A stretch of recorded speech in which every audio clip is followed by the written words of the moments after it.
So, Sunshine News and Vibes in any ready to media opportunity from fame to shame in a debris or Microfinance Ghana any area siafani. Imagine say, ye da sorry na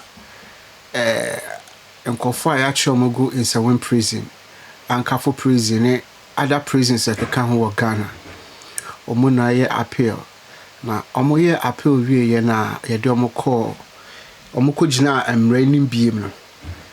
Court share almost same na and almost say judge out to me di omo that prisons is see na 79 no omo ye mistake and you know omo ya convert omo na both life imprisonment ne ya momo number of years e be serve with hard labor ne ehunge ka ho na ye ja omo because omo case no judge ne ntumi ndi ne ye in fact a new man can say judge ne to me to akwemu evidences ne ho new man no me say judge ne to me anyi ne ye enu ntine omomoda prisons see above in some prison ne other ones akeka ho na yija omuna imagine say it is asemu yanka ye beye ye saying ye ni beje e beye ye de because e bia wonu e bi ka ho na yija no e beye oya if you say obi edi ubone ina ye ne pie sana ete anase na obefa no ye hwe mami oda ho ya ne ho afeyi pa ye friend Sedina Tamakloe Attionu wona wonim no mami oye MASLOC boss odini juma from 2013 to 2017 and I did media ni mana utumi edi or headaches institution no. In fact MASLOC ye Microfinance and Small Loan Center na omo office ewo 37 down or call Bema Camp no on your right side. We do 37 now we need Bema Camp. I think say just after Airwork no a minor road on your right a na MASLOC ewo and I don't know say it's still there. Ehona na mami edini juma na oye boss ho. Now from 2013 to 2017 odi juma bebre ema omema loans. I mean ejuma ede man say onkoye no as a MASLOC head no no na ogusu a na oye. Now along the line on sikebi yesisi kedidi bi mu ema I think change of government by you know obeye nhwehwemu na nhwehwemu ni wie no under Nanado Dankwa Ekufuado administration ye sentence mami from I think the 2019 ena yetumi ede mami kojina emreni ma ye hwehwe ni nsemu and along the line na ye didn't call quarter up and down ye di asem na ano Nyoma BCC, but I mean, na judge ne say owo so ni ho obeto aso. Mami ko America ekodi ni juma. Say ne home fa no nti na e wo say okwhwe na pomudi na. Emra so e wo Ghana no ema ho kwan. Say ye duko gina emrenim na say o doctor kase o home fa wa na say e wo say otu mi ko hu o doctor emra no ma ho kwan say bibia o doctor wo bia otumi ekohu na ase bibia tesa eno nti mami tu kwan ko America ekotena ho na esa se na all change no course proceed asem no ma court edi na ne lawyers ewo ho na asem ni na wie na me se mama me no 10 years imprisonment with hard labor 10 years oh minua 10 good years imprisonment with hard labor na Ghana. And your mama me ye de born say why am funso wo ho ana say enioma as a leader any kwan say wo ya why court hwehwe mu no attorney general ehun say ana say omo charge ne say why some enioma bia bibi to say stealing public funds causing financial loss for the states a bit to say procurement irregularities involving vehicles b a bit to say money laundering a bit to say improper payment of public funds b ni na ka ho na ye di bu maami ana se di bu ano atanya ya ma no 10 years. In fact na enyo no nko a no ne no former no ne that time no one no operation manager sisi a ne be ka se former MASLOC operation manager and your friend Daniel Azim sanko for mienu e na e de omokogina mrenim na Daniel Azim die no your operation manager no your man 5 years no me say na the passport in here ready into ono do into me anko bibia e na e di na sema your man 5 years ono su ko dem I think say 5 years aba from 2019 to 2026 me sure say by this time we pay was 7 sentence na we ema we pay na ye mami ye Sedina Tamakloe ko she America. In fact esan say Ghana nankasa no ye nyoma bi etre yan ye nipa say oman no enya papa nti na or hwenim say change of government beba na ye dinaba we mame minya entiase bi say extradition na e koso America ni say no. In fact monti asem ni ye o okoshe US no under Ekufuado administration ya extradite no US we nya na nche no. Now for all that 8 years ni na Madam Sedina Tamakloe Attionu 8 years in America police entumi anche no omo ehunu anche no. Now 2026 I think say January, right? Yeah, January ni eti say mami ya che no ya de no ebeba Ghana. Yeah, is it June 2026? Yeah, no, 2026 January any eti say ya che mami no e wo US ya de no beba Ghana into June 2026 ena ya de ne baye Ghana will do June 2026. I quite remember. Now, wait, let me say, extradition na ye ka ho asema na koso no. Eye NDC fo ankasa, eye Mahama administration ankasa. Ena one maame ne kasa ye ma no maame ne ma omo address baby a yehu na ye be che no say wonje na moma a police for be fame na me ba minim se na mode atokwan so a waye. And President Mahama equally did that just to save this woman. In fact, many evidence be about looking at how they nanka be wan say obi di Ghana sika say look sika according to former court procedure course so yenye bitie no na yenye sika ketwa o nenye sika ketwa ye man 10 years imprisonment with hard labor mami etumi adwane akwa abrochire kosi time Mahama ba ye ma police for US for extraditing na ye de ne ba ye January ebedu Ghana June or filing for appeal and lawyers edimu echira. In fact 30th of July ya nene na say ya say ye de maame na akwa view or court ma court hwehwe ensem na omode call yenim no ye hu say former procedure court procedure na course no judges na motena assembly so no and dinekra na say omoye mistakes e wo nyoma bebre ho say any evidence say ono de betwitwa age na ho no say na nka court e ma ne ho kwan no de ba ne ho nyoma nyoma basa bebre bi enu ntini sisi a ne ho se maame no onfa Ghana ska undi Ghana ska inti ya Acquits no ye discharge no inti 10 years imprisonment with hard labor no obedi woni fie ye twam onfa ne hundi Ghana for show aya ye ka se omani ye Christian country Ghana ye a Christopher man na we bisa ho se Christ e dia na yen ye hu ne se e ye Christopher man say obabisi etumi akose serious financial loss say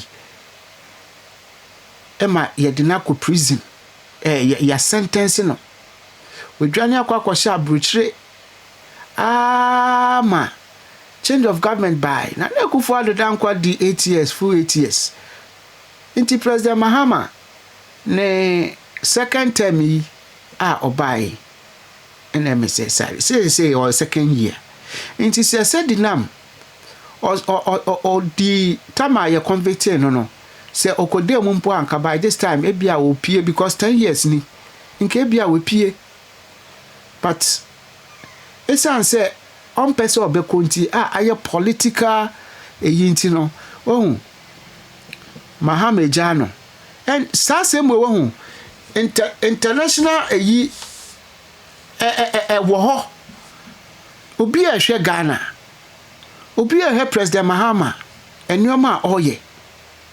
And these are some of the things I go on my anymore say. See, ye judicial service no ankasa no. Ye judicial system no. And your nyama e wono. Apipa. Justice Bempa na Ghana for say. We don't have that. Ye judicial system no. To me ben no more. Of course, more to me. But when we are talking about justice, it is far away from them. Oh, you share Ghana Judicial Service. Any justice I better say, Chairman won't to me, baby or dano any fee. A quite wa. Say, oh, share Ghana Judicial Service. Any justice. Omun tem no. Et say baby a chairman won't to me, that's Siano. Any chairman won't to me ni fee. We see.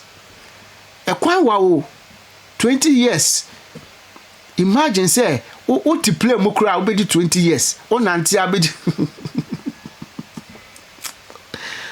Me say maybe a chairman won't me dano. Any on one kasani fee. Ofu plane kwa obedi 20 years. Ofu car 20 years. Ofu bicycle 20 years. O nanti 20 years. O da obedi 20 years and some will do ho. Nti sa na Ghana Judicial Service no aye o hwehwe omo ene pere ye nukuredi atentere ne pa sa nete ada na moma ye ho sa yama politics afa omani nyumu ese ne oma o Ghana ene mremu nkola da so esua de wo duase obehu krobi so na nkola 90 miles ekwa school omo nine bobofom. It is so transio de na munsuo mansa. Hwa ye cocoa farmers omusu. Ye ntumi ntu omoka. Hwa ye kwan from Accra to Kumasi nipa wu na ewu. Hwa ye hospitals. O yare na akwa wonya mpanda so amanfo wu transfer ye di obi ko ha ye se mpa ni honti ye mfa ne nko ha. Along the way no nipa na ewu.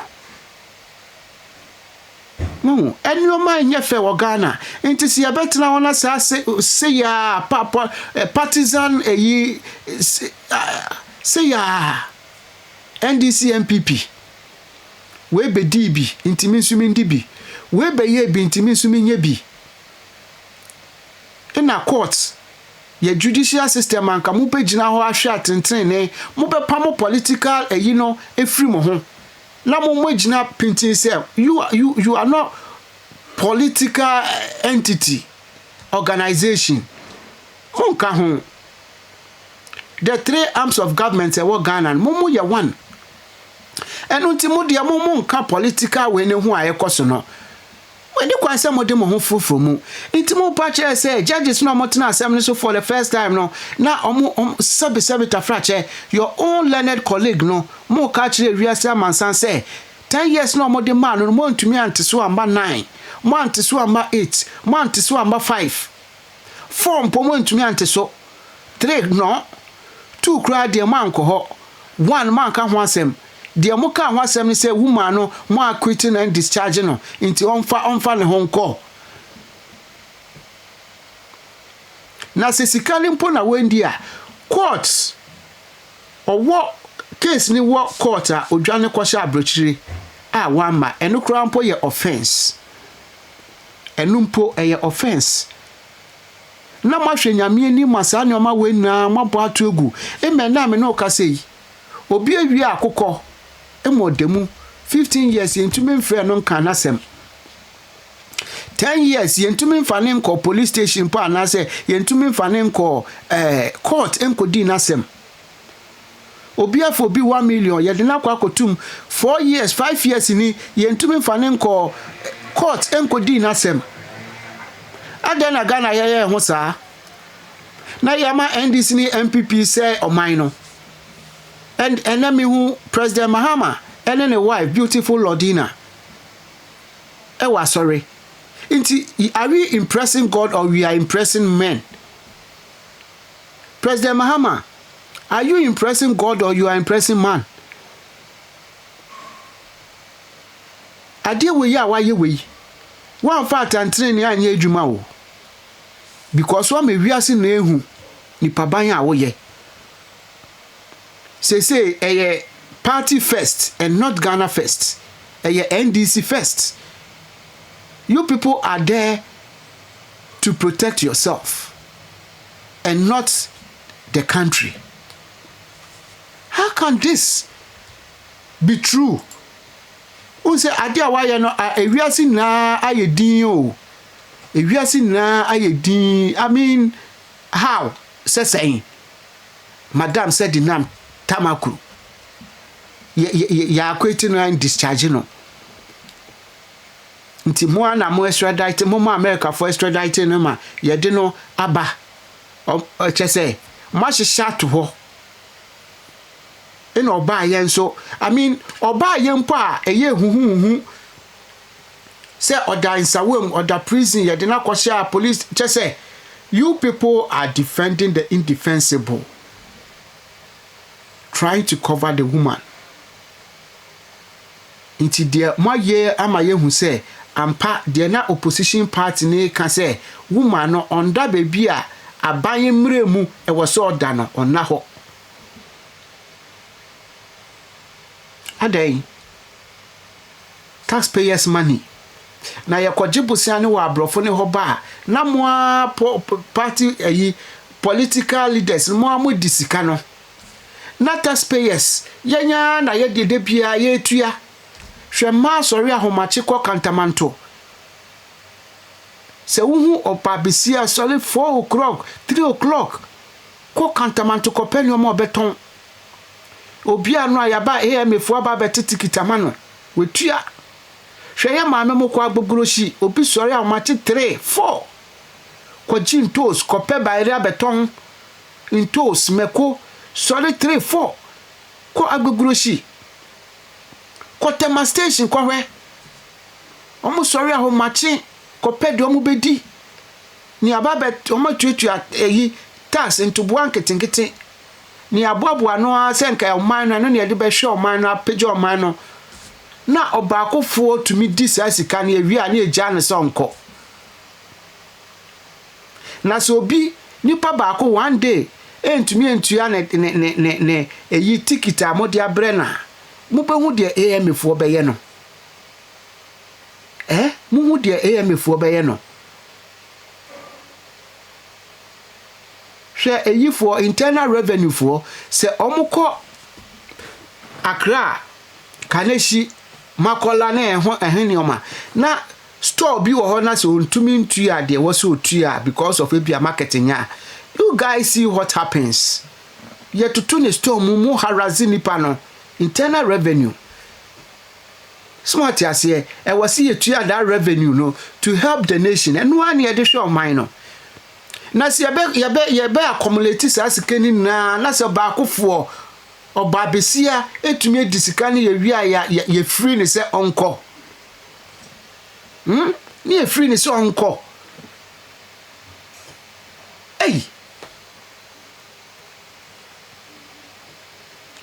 Mama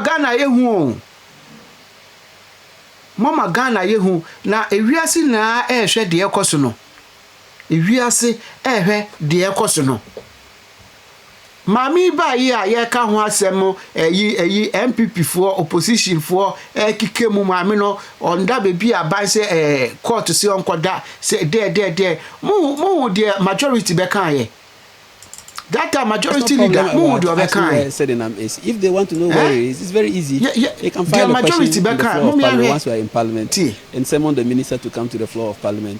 There's no problem about asking where Sedina is. If they want to know where it is, it's very easy.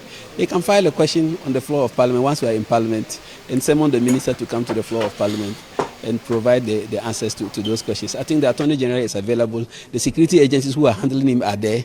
So the way they can come around to the various detention places or go to a house to see whether she's there or not. But is it now for the government spokesperson to tell us that she's in prison custody, considering the whole brouhaha surrounding her extradition?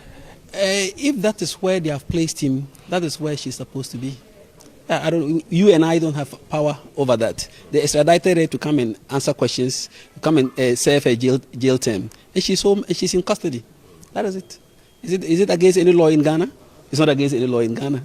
So I think the most important thing is that the government has worked hard to bring Sedina home, and the government has a very good track record in dealing with alleged corrupt persons in this government, and Mahama in particular. Remember Abuga Pele was sent to court by the same appointor.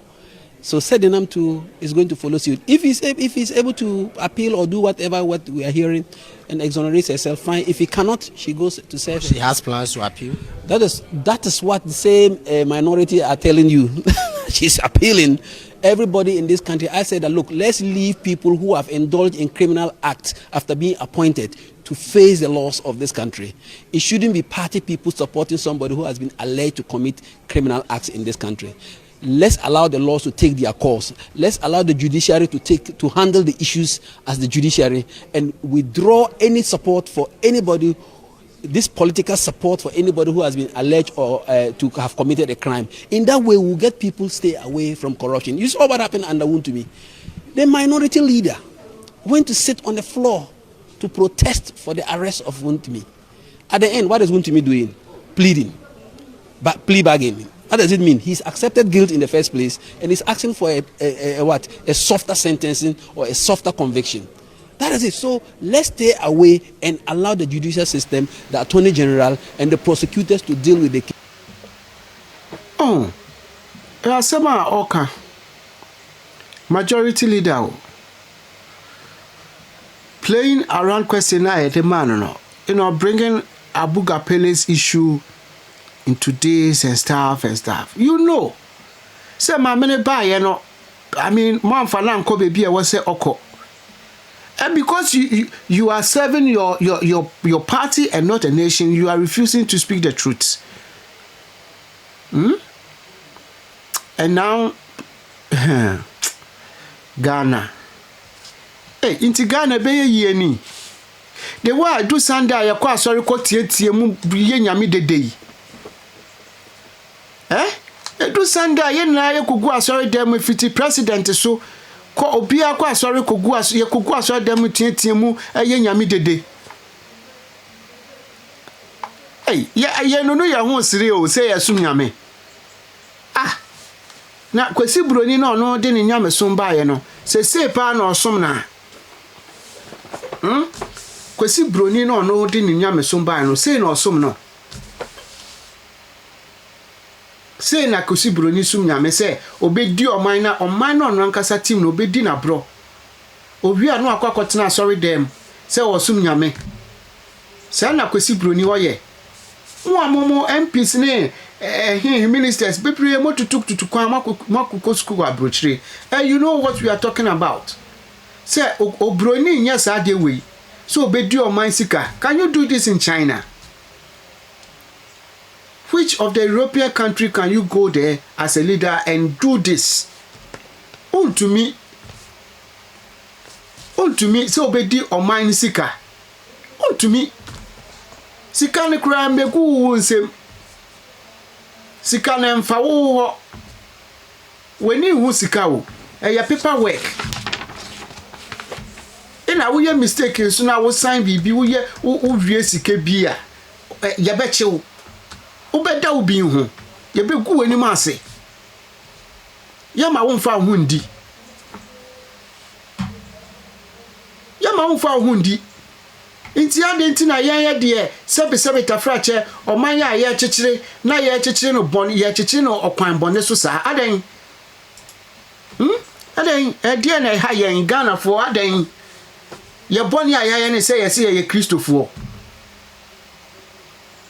ye bone ayaye ne se ye Christofo Christian country enu ti yanya aye ho ye di ye ho bone ye di ye ho bone ye to abama se be hwe ne oma so ne bo ana ye ntoto oman ne yie no abedi sika ye kwaji lomba loan na ye de be ye oman ne japade ana oman ne mpuntu be koso na wedi sika ye kwaji fra brofo ne ho se no na ye di hesi oman Ghana nka oman Ghana ye siesie mo awie Fiti Rollins abrebe sie ne sika ya je wa brofo ho se eye no ade ye yakoji sikanse de babaye se no na ye de ya nkoman na ye yie se ne ye wie nka ye revenue wa ye jiji na nka police for soldier ye security agencies na ye de betu omoka any government workers na ye de ye revenue betu ya camp ye nkoji loan biem but because sikane ba ye mfa anya de wo se de ye na mpenifo ne di sika no ye di obia accountability so nye adwuma accountability nye adwuma nti ye refi se enche ye bia ye kun Judges miensa bi ye kun Judges miensa ya o awo Ghana ye na ya na miensa Kobreje papa ka ho oba bisi ana ne betu enufu ano ka ho ye pese Ghana ye yie pere ye ne atentere ne bekoso nti ye kuma we ya Judges for ye komo ya o it is see an mo pa che say wu a Judges for ni wu ye na so amanfa so am man Ghana eso amanfa so am man Ghana adan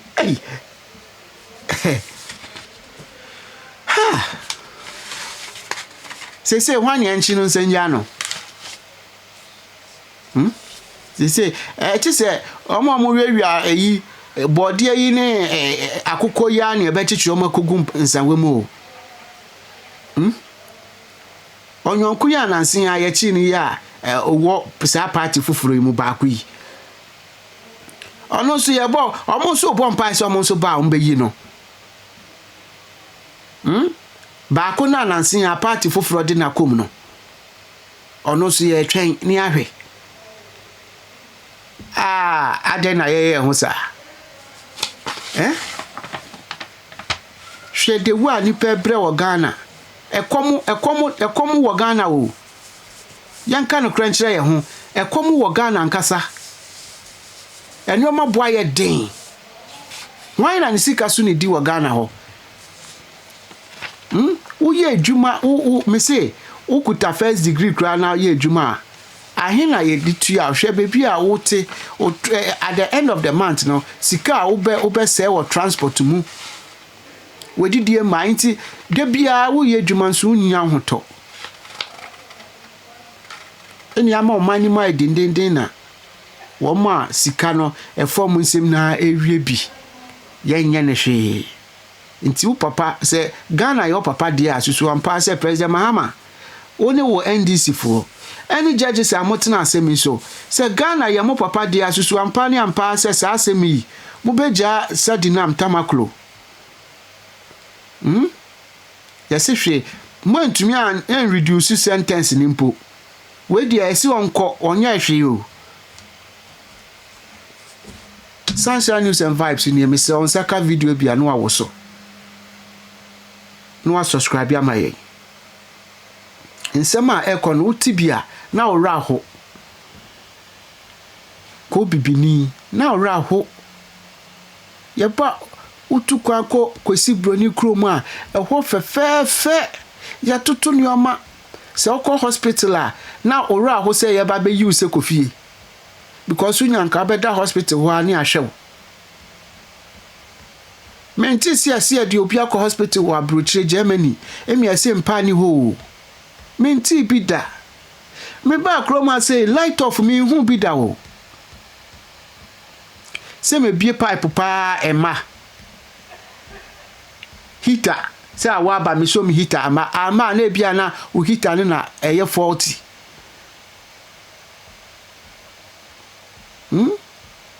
Etia ne ha Ghana. Etia pa na ye ho. Okase obedi ekira, obeka de yenka. Kase wudi ekira, obeka de yenka. Na mo de mo nkoso a NDC ne MPP mo nkoso a emri bi BBC wo Egypt na krobi suna embebu ni so de ya one of the Islamic countries ebi besi because se say ya na be kọ ne dia any oman na sumdwe memo obi be discam ye gya no asumdwe mbem mo de yawo sha manfo mu mo de yawo sha manfo mu because ebia okokroma enioma oton any ticket a ye ma lete no ohwe sika na mo ano hwe a driver fo a omulodu or stations sika omutuatua GPRTU fo jeje omu ho ulodu bia ejuska sika driver fo jeje ko Medina market obi pia wotika anim na obi pia na wo hwe no sika omutua enye sika ketwa enti sa nyoma we na yetumi accumulate na se nipa ba ko fo tumi dia na yebusa ye ho se ye kwa na se ye bai